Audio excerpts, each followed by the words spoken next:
Breaking news చూస్తున్నారు. కరీంనగర్లో హృదయ విదారక ఘటన చోటు చేసుకుంది. 6 రోజులుగా శ్మశానంలోనే ఉంది ఓ కుటుంబం. ఆర్థిక సమస్యలతో ఆటో డ్రైవర్ శ్రీకాంత్ బలవన్ మరణానికి పాల్పడ్డారు. 12 రోజుల వరకు ఇంట్లోకి రావద్దంటూ ఇంటి ఓనర్ అక్కడ ఆర్డర్స్ని పాస్ చేశాడు ఏకంగా. దీంతో 2 పిల్లలతో శ్మశాన వాటికలోనే శ్రీకాంత్ భార్య ఉండిపోయింది. ప్రభుత్వం ఆదుకోవాలని ఆ కుటుంబం కోరుకుంటోంది. ఎక్కడున్నాం? సమాజాన్ని శ్మశానంలోకి నెట్టేద్దాం అనుకుంటున్నామా? ఆ ఓనర్ ఏమనుకుంటూ ఉన్నాడు? ఇంకా ఏ జమానా ఇది? ఆల్రెడీ మనిషిపోయిన దుఃఖంతో ఆ కుటుంబం గుండెలు పగిలేలా ఏడుస్తూ ఉంటే ఇంట్లోకి రానివ్వరా? రేపు నువ్వు కూడా వెళ్ళాల్సింది అక్కడికే కదా అని ఎవరైనా అడిగితే ఆ వ్యక్తి దగ్గర సమాధానం ఉందా?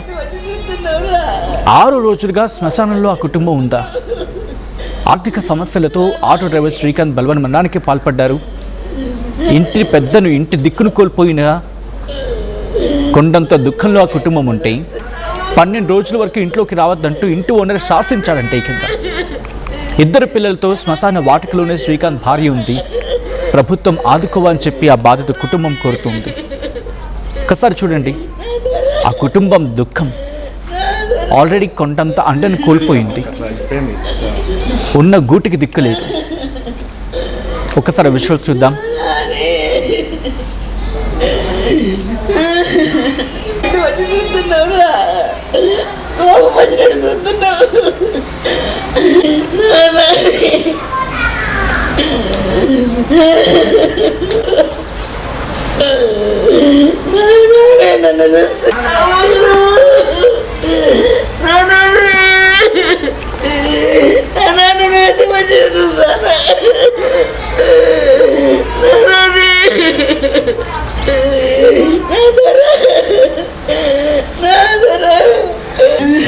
మనకు అట్లా అయిపోయింది.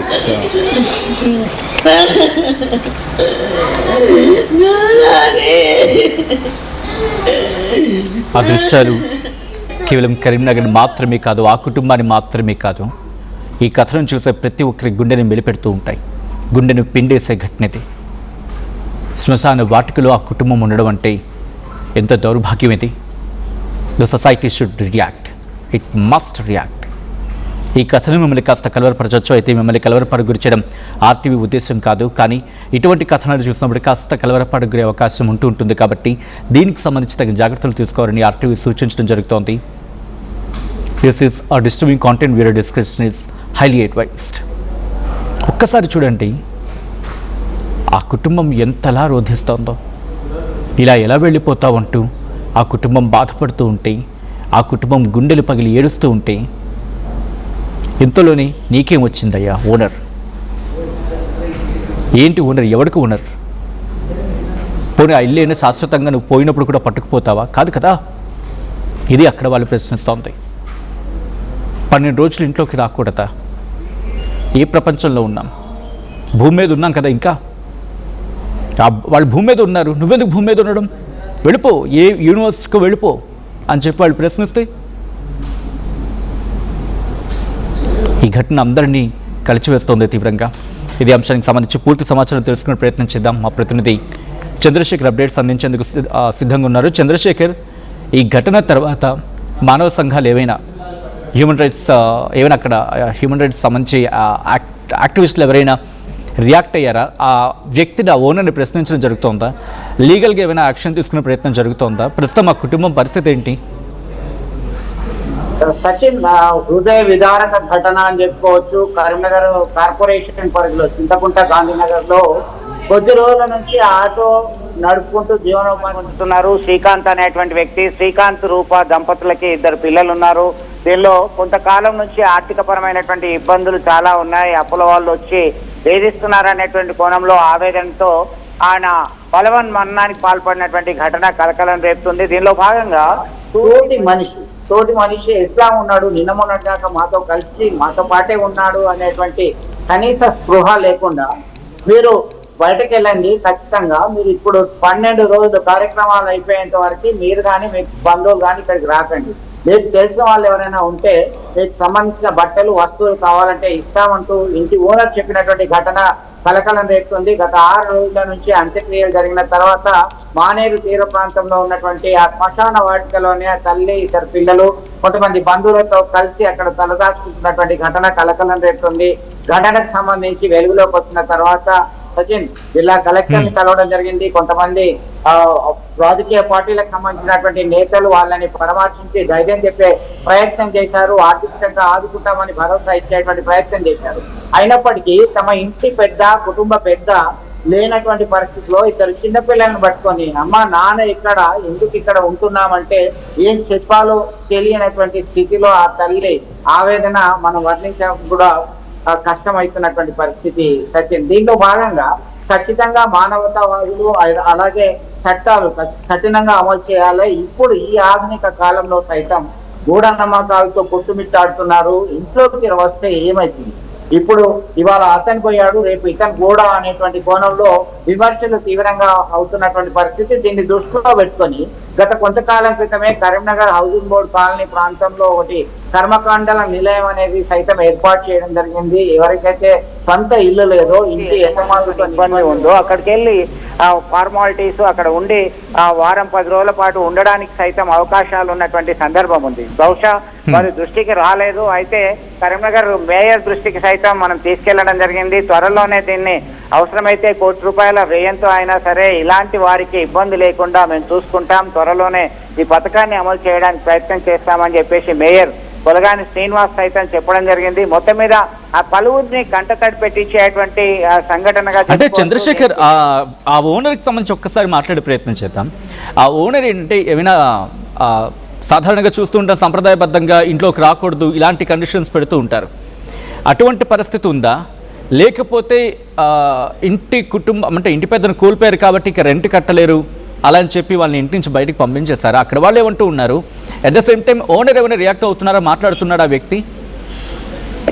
ఆన్ రికార్డ్ గా ఎప్పుడు మాట్లాడడానికి ఆ సుముఖత వ్యక్తం చేయలేదు.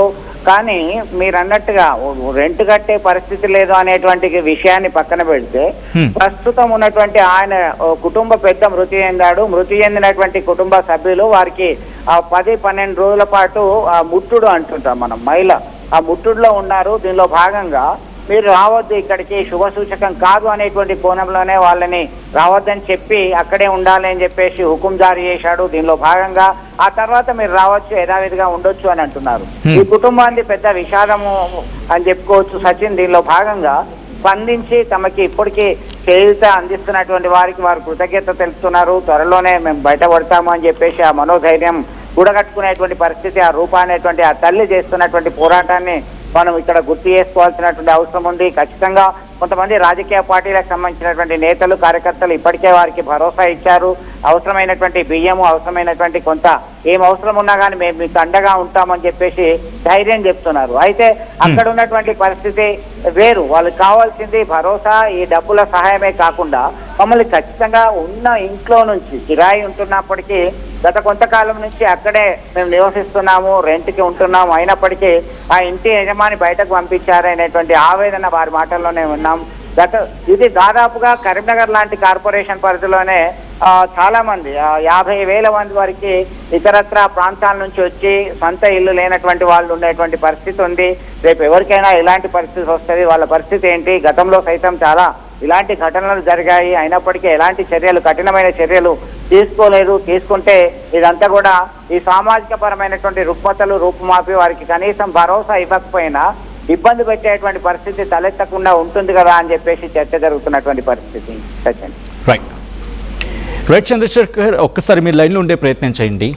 ఈ కథనం మిమ్మల్ని కాస్త కలవరపరచచ్చు, అయితే మిమ్మల్ని కలవరపడ గురి చేయడం ఆర్టీవీ ఉద్దేశం కాదు. కానీ ఇటువంటి కథనాలు చూసినప్పుడు కాస్త కలవరపడ గురే అవకాశం ఉంటుంది కాబట్టి దీనికి సంబంధించి తగిన జాగ్రత్తలు తీసుకోవాలని ఆర్టీవీ సూచించడం జరుగుతుంది. కరీంనగర్లో హృదయ విదారక ఘటన చోటు చేసుకుంది. 6 రోజులుగా శ్మశాన వాటికలోనే ఉంది ఓ కుటుంబం. ఆర్థిక సమస్యలతో ఆటో డ్రైవర్ శ్రీకాంత్ బలవన్మరణానికి పాల్పడ్డారు. 12 రోజుల వరకు ఇంట్లోకి రావద్దంటూ ఇంటి ఓనర్ అక్కడ హుకుం జారీ చేశారు. దీంతో 2 పిల్లలతో శ్మశాన వాటికలోనుంది శ్రీకాంత్ భార్య. ప్రభుత్వం ఆదుకోవాలని ఆ కుటుంబం కోరుతోంది. ఒక్కసారి చూడొచ్చు, గుండెలు పగిలేలా ఆ కుటుంబం ఏడుస్తోంది. ఓ పక్క భర్తను కోల్పోయిన బాధ ఆ మహిళది, ఇంకో పక్క పిల్లల భవిష్యత్ ఏంటి, మా భవిష్యత్ ఏంటి, కుటుంబ భవిష్యత్ ఏంటి అంటూ అయోమయంలో, గందరగోళంలో, బాధలో ఆ కుటుంబం ఏడుస్తూ ఉంది. ఆ విశ్వాసం చూడొచ్చు. ఆ పిల్లల్ని చూసి, ఆ కుటుంబాన్ని చూసి గుండెలు పిండేసంటే ఘటన అంటూ మాట్లాడుతున్న సందర్భం. ఇటువంటి ఘటనలు పునరావృతం కాకుండా ఉండాలంటే ఏం చేయాలి? చాలా సందర్భాల్లో చూస్తూ ఉంటాం ఇంటి ఓనర్స్ కండిషన్స్ గురించి. అండ్ ఇటువంటి ఇంటి ఓనర్స్ని ఏం చేయాలి? ఫస్ట్ మీరు మాట్లాడే ప్రయత్నం చేయండి.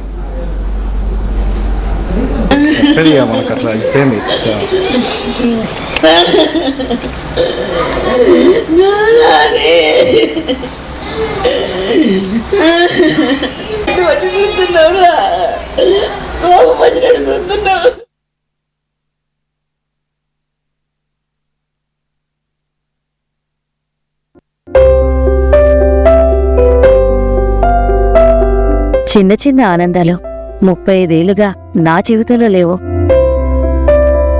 35 ఏళ్లుగా నేను డైపర్లలో బ్రతికాను. 6 సెంటీమీటర్ల ఫిస్టులా నా మూత్రాశయంలో లీకు కారణమైంది. ఎవరూ నాకు సహాయం చేయలేకపోయారు. ఏఐఎన్యూలో వైద్యులను కలిసే వరకు. అక్కడ వారు రోబోటిక్ శస్త్రచికిత్సతో నాకు పరిష్కారం ఇచ్చారు. వారు నా ఆత్మవిశ్వాసాన్ని కూడా తిరిగిచ్చారు. Precision Care makes it possible. The Center for Robotic Surgery at AINU. Enriching the learning experience with the leaders and resources of the world. KL Global Business School.